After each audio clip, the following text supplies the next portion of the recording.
Thank you for visiting the University of Illinois at Chicago's Health and Recovery Solutions Suite. The following recording comes to you from the UIC Center on Integrated Healthcare and Self-Directed Recovery.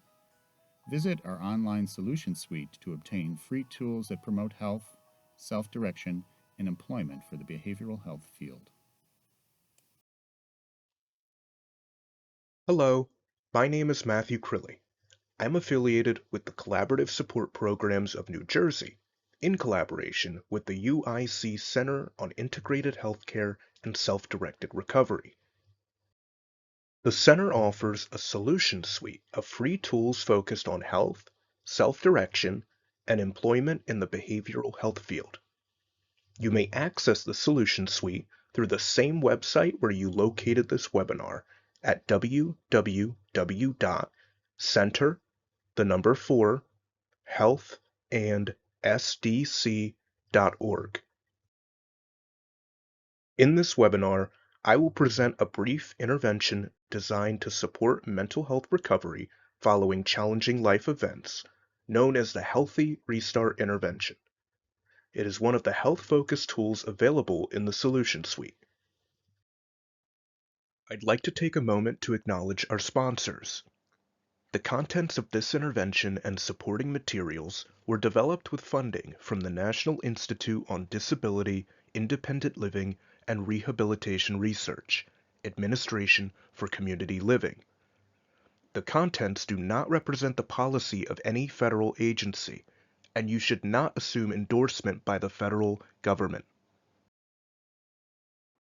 We'd like to give a special thanks to our longtime collaborators who helped us to develop and study this intervention and the accompanying materials. These are the Collaborative Support Programs of New Jersey and the University of Maryland School of Medicine. This webinar includes several learning objectives. First, we'll explain the foundational principles of the Healthy Restart Intervention, along with its core components. Next, we'll explore qualifications needed by the wellness coaches who facilitate the intervention and preparation to offer it. And finally, we'll review practical strategies for implementing Healthy Restart. Healthy Restart is a 4-month recovery-oriented intervention.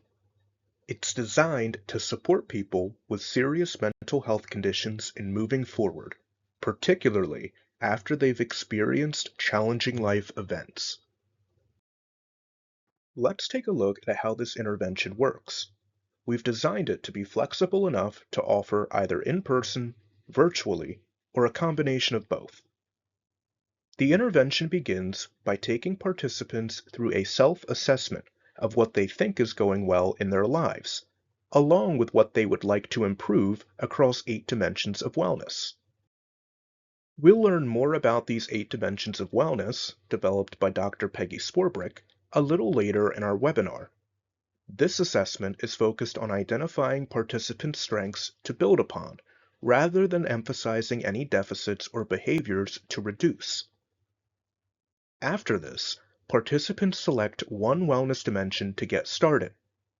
Then, coaches guide them through a structured process to set one goal with concrete and achievable action steps. The focus here is to promote participants' own motivation and self-confidence. After setting a goal with action steps, coaches and participants meet for check-ins and progress reviews over a 3 to 4 month period. This intervention employs wellness coaching, which is a collaborative and client-centered approach. It helps participants clarify their resources and goals while developing sustainable habits to enhance their multidimensional wellness. Wellness coaching emphasizes current, self-directed actions that build upon existing strengths rather than concentrating on areas of difficulty. Gaining a clear understanding of the theoretical foundation of the Healthy Restart intervention is essential for effective and accurate implementation. Let's consider how. The 8 dimensions of wellness illustrate that wellness is achieved through balance among interconnected areas of life. Growth in one dimension typically influences the other dimensions as well. Let's briefly consider each dimension. First is the physical dimension, which encompasses adequate sleep, nutrition, physical activity, and access to healthcare.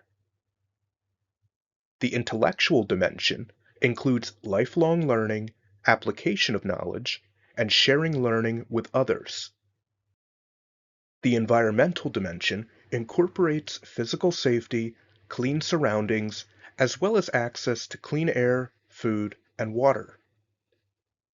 The spiritual dimension encompasses having meaning and purpose in life, along with balance and inner peace. The emotional dimension includes the ability to express emotions, manage stress, adapt to challenges, and recover from trauma. The financial dimension incorporates having enough money to fulfill basic needs, as well as maintaining knowledge of and control over personal finances. The social dimension includes relationships with family, friends, and community, along with concern for others.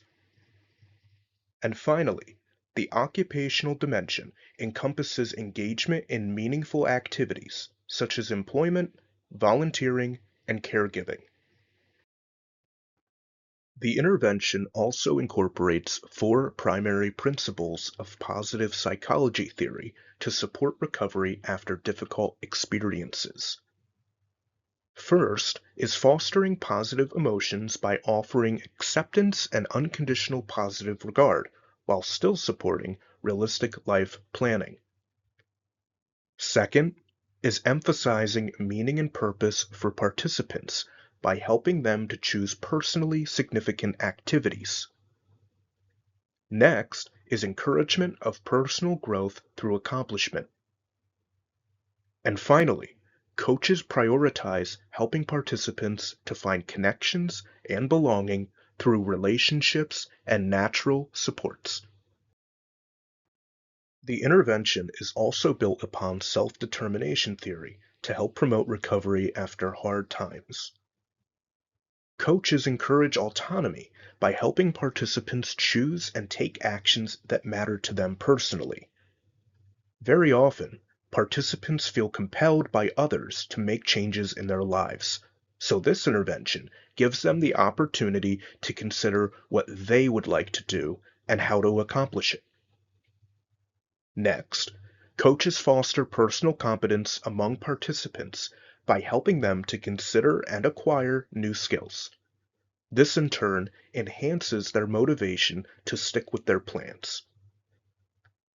And finally, coaches continually offer constructive positive feedback to help participants feel more competent. This increases their motivation to develop and sustain new skills and habits. When helping participants to set a new life goal, coaches emphasize making sure that the goals are SMART. This means that they are specific, with clearly defined actions and steps; measurable, with identifiable frequency or quantity; achievable, meaning they are realistic and manageable for the person, even during times of distress or hardship; relevant to participants' lives and focused on their current strengths and needs; and finally, time-bound, meaning the goal or steps can be accomplished within a reasonable time frame. Typically, as a starting point, coaches encourage steps towards the goal that can be taken within the 4-month intervention time frame. With that foundation in mind, let's turn now to the mechanics of the Healthy Restart intervention. Materials to deliver Healthy Restart include a comprehensive guide for the coaches and a handout packet for the participants. These resources are freely available to the public for personal or programmatic use. Healthy Restart is designed to support recovery among individuals with serious mental health conditions, especially those who have experienced challenging life events.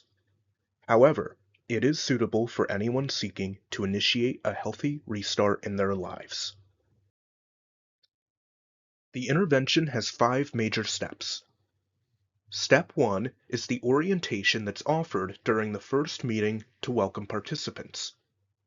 Coaches start by briefly and appropriately sharing a personal experience of restarting after a challenging life event.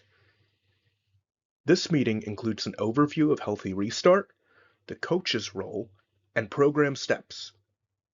Also covered is discussion of mental health recovery and the belief that participants can lead satisfying lives, even with any limitations due to the challenges they have faced. Coaches then complete a form to understand each participant's background and self-identified positive traits. The strengths-based principles we covered earlier from positive psychology and self-determination theory are emphasized throughout this first meeting. The next step in the intervention is completion of the Healthy Restart Inventory, which is typically completed over the course of 3 meetings, depending on participant needs. The inventory is the previously described self-assessment of participants' strengths, as well as areas they would like to improve, restore, or reinforce across the 8 dimensions of wellness. It's worth noting that some participants are not interested in going through all 8 wellness dimensions. They already know what they want to do, so they lack interest in going through the entire inventory. When this happens, coaches encourage participants to complete it anyway. People very often end up realizing that there's another dimension they haven't fully considered and would like to work on instead. Once again, tenets of positive psychology and self-determination theory are emphasized to build confidence and competence. Let's look together at one section of the inventory as an example of how it works. This image from the inventory captures how the self-assessments work, using the physical wellness dimension as an example. It starts with a definition that orients participants to consideration of how they feel physically, including any health conditions they have. They are also encouraged to think about current health habits, such as balanced eating, physical activity, sleep, getting medical care, and other activities to promote health. Then, they're asked to share whatever they're currently doing to support their physical wellness. No activity is too big or too small to highlight. Once they've shared what they're doing now, they're asked to rate how they feel about this wellness area on a scale of 1 to 5, with 1 being not well at all and 5 being extremely well. Then, participants are encouraged to reflect on why they chose that number to describe their physical wellness. With this discussion as the backdrop, they're now asked if they would like to work on strengthening or restoring healthy habits to support their physical wellness. This question is a concrete expression of encouraging participant choice, as we addressed earlier. Even if someone isn't feeling great about their physical wellness, that doesn't mean they want to work on it right now. This is perfectly fine, because coaches start where participants are and with what matters most to them. If participants do want to work on their physical wellness, then discussion ensues about what kinds of help or support they need to move forward. As just a few examples, they might want to learn more about low-impact exercises, visit a specialist for a medical concern, purchase new walking shoes, make a playlist to motivate joyful movement, or do an exercise or activity for a specified number of days each week.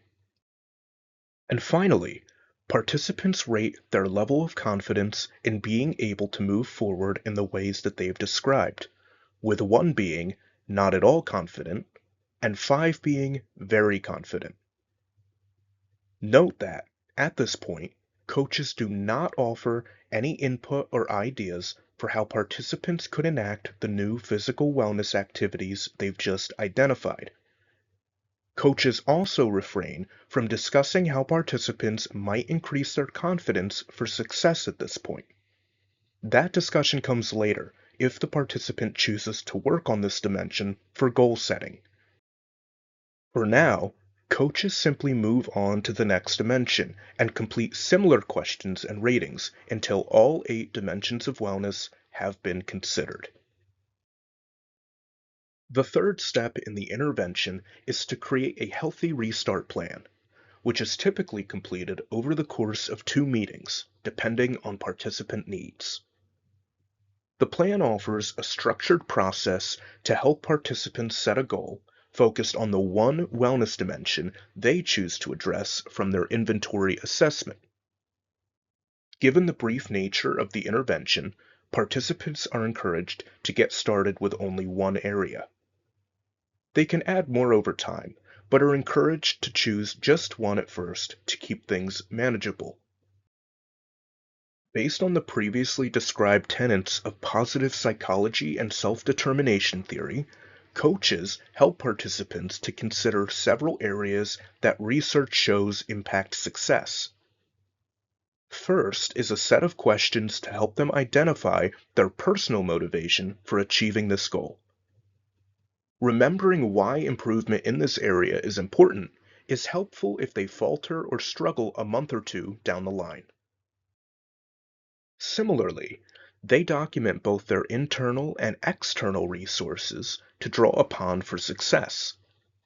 This way, if participants hit a roadblock, coaches can revisit the resources that they thought would be helpful.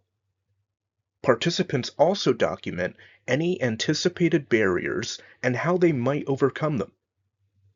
Finally, they're offered the chance to create a simple budget for how much their new goal will cost so that they can plan for affordability. Coaches prepare in advance for these meetings by reviewing each participant's healthy restart inventory, self-identified positive traits, and how to be most helpful to them, so that these can be emphasized throughout. Let's look together at one section of the plan as an example of how this works. This image from the plan captures the first step in the goal-setting process. It starts by entering the wellness dimension or life area they most want to improve. Next, coaches help participants reflect on 2 key areas that lead to the development of a goal and/or action steps. First, participants consider what will get better or how they'll feel more at ease or happier by meeting a goal in this wellness area. Then, they brainstorm and record specific things they can do towards reaching a goal in this area. Let's consider a participant who chooses social wellness as the dimension of focus. When considering what will get better, they state, "I'll have more friends to do things with, feel less alone, and be more active." Considering what they will do to achieve these things, they state, "I will join a community gardening club to meet people, while also being more active by planting flowers and weeding." This is a great example of how improving wellness in one dimension, in this case social, can also improve another dimension, like physical. Following plan completion, coaches and participants schedule regular check-in meetings. To continue promoting confidence and activation, coaches use these meetings to help participants recognize forward movement. It's not uncommon for people to be hard on themselves during a healthy restart. So, coaches take this opportunity to emphasize the effort alongside any outcomes. Of course, in this vein, setbacks also are normalized. Coaches ask open questions to help participants recognize what might be getting in the way without conveying judgment or shame. Emergencies, illnesses, and unforeseen circumstances also are acknowledged as universally slowing down plans or progress. When times are particularly tough, coaches pivot to offering peer support, putting aside the goals for a week or two. Through supportive discussion, participants may decide to change course during these meetings. They might want to scale things back to make them more manageable. They might want to remove steps or add steps. They might ask for help in identifying needed resources. Sometimes they decide to change goals or add a second goal. All of this is supported and documented in the Healthy Restart Plan. The final step in the intervention are the 2 progress reviews that occur 1 month after plan completion and again 1 month later. These reviews offer participants the chance to step back to consider whether working on their goals is making them happier or more at ease, as they had originally hoped. Of course, goals inevitably require effort that isn't always enjoyable in the moment.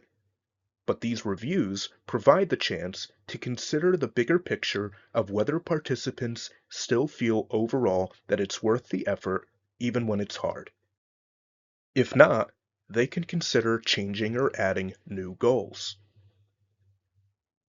Here, too, coaches strive to point out any forward movement or positive efforts participants have made, because this type of recognition often gets lost for people in the aftermath of hard times. Coaches maintain a low-pressure atmosphere as participants consider how things have been going and what they would like to do next.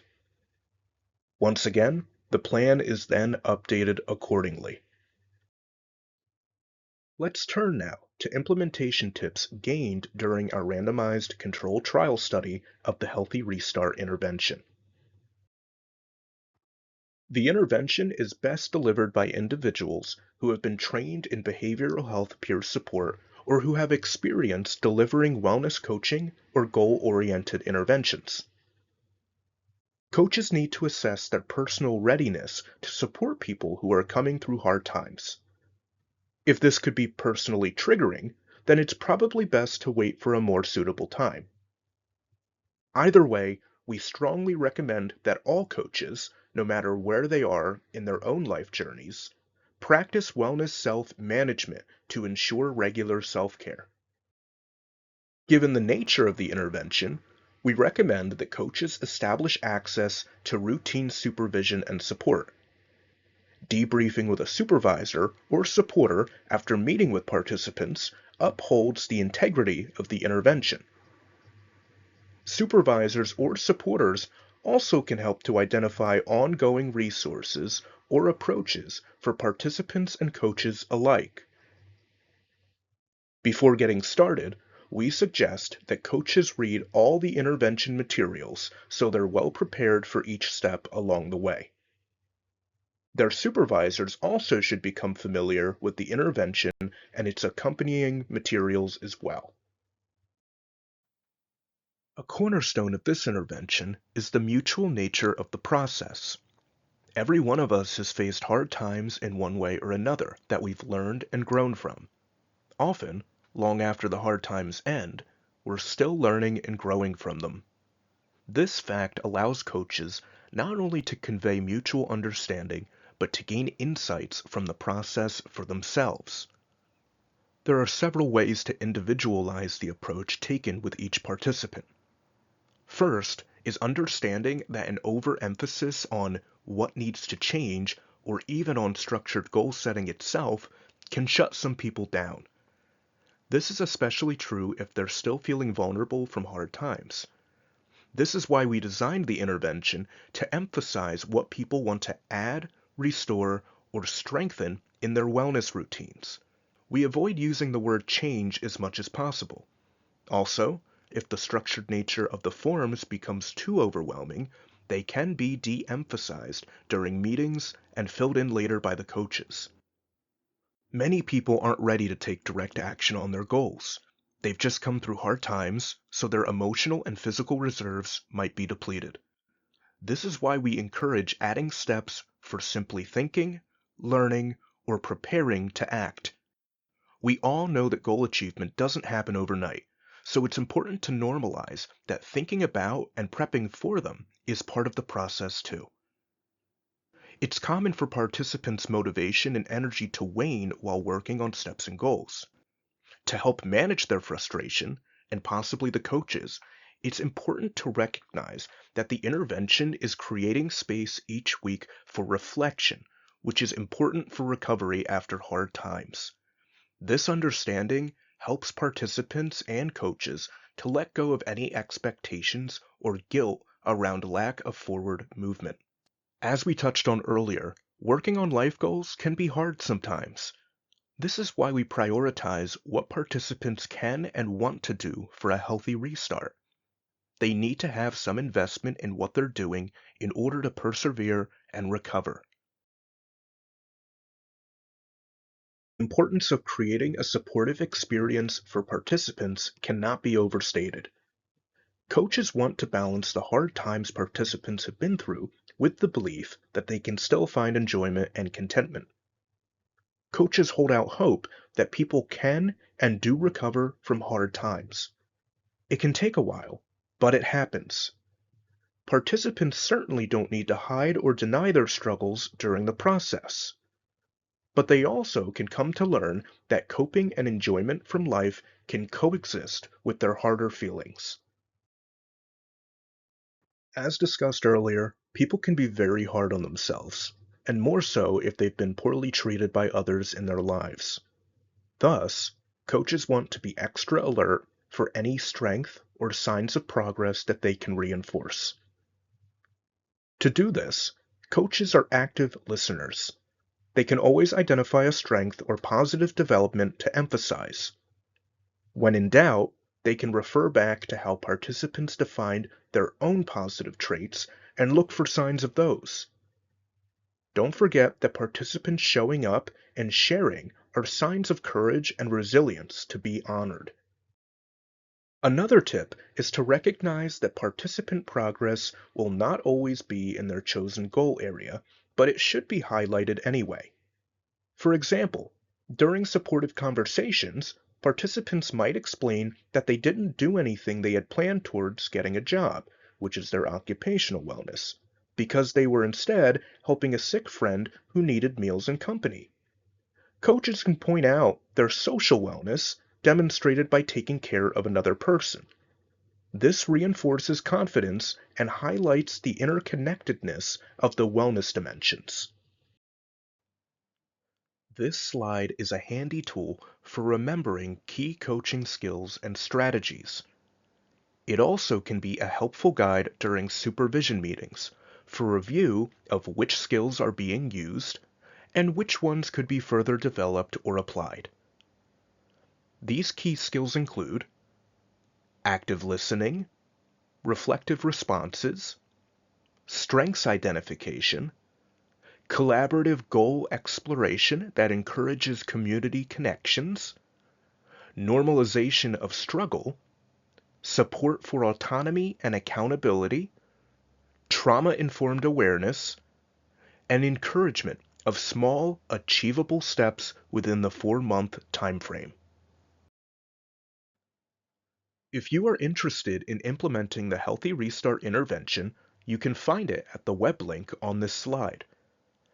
If you still have questions after this webinar, you can request free technical assistance, which is offered on a time-limited basis through the UIC Center. Click on the Free Technical Assistance button on the Healthy Restart page of our website.